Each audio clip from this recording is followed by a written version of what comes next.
This letter actually has nothing to do with this letter, so why is it there in the first place?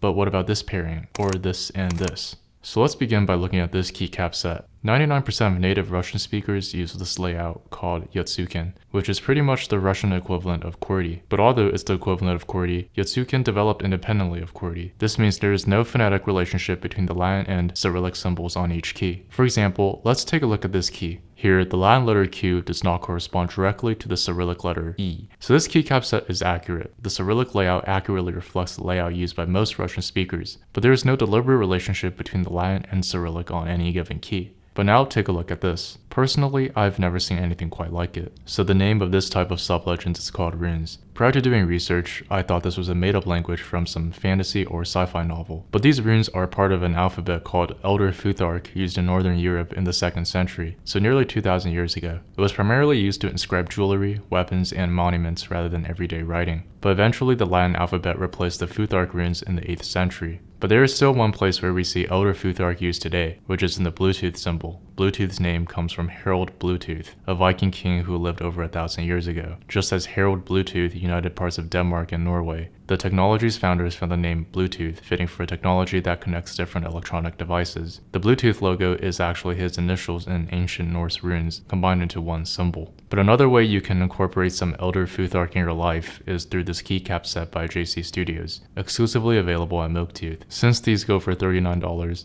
if you pick up a set of switches, you'll get free shipping since we offer free shipping on orders over $49. Use the link in the description to support the channel. Basically, the runes are decorative, but JC Studio has made it historically accurate by mapping the proper Futhark glyphs to their Latin equivalents. The Greek and Irish keycap sets reveal some interesting linguistic puzzles. The Greek layout features only 24 letters compared to English's 26, creating an intriguing asymmetry. Examining these keycaps reveals two distinct patterns. When Greek and Latin letters share identical forms, like A and alpha, E and epsilon, or M and mu, no sublegend is needed. For positions where Greek differs visually, like delta on D, sigma on S, or phi on F, sublegends become a useful guide. Now with these WS Irish keycap sets, you'll notice that these are wider than the JC Studio sets we've been showcasing for most of this video, since these are from a different manufacturer. But what's cool about these is how they cherry pick from the US international layout. Instead of showing every possible character, they just highlight the ones you'd need for Irish. Stuff like the fada accent marks that completely change how words sound and what they mean. I think that's what gives this set its Irish identity. For me, these are definitely more on the style side, but that's what makes them perfect if you want just a touch of Gaelic flair. But these sublegends you're seeing on these Space Cadet keycaps from JC Studio are a modern-day adaptation of the iconic Space Cadet keyboard, originally designed in 1978 by John Culp for Lisp programming at MIT. What made the Space Cadet keyboard revolutionary was its multi-layer functionality. With 7 modifier keys, this allowed users to type regular letters, Greek letters, and special symbols all from the same keyboard,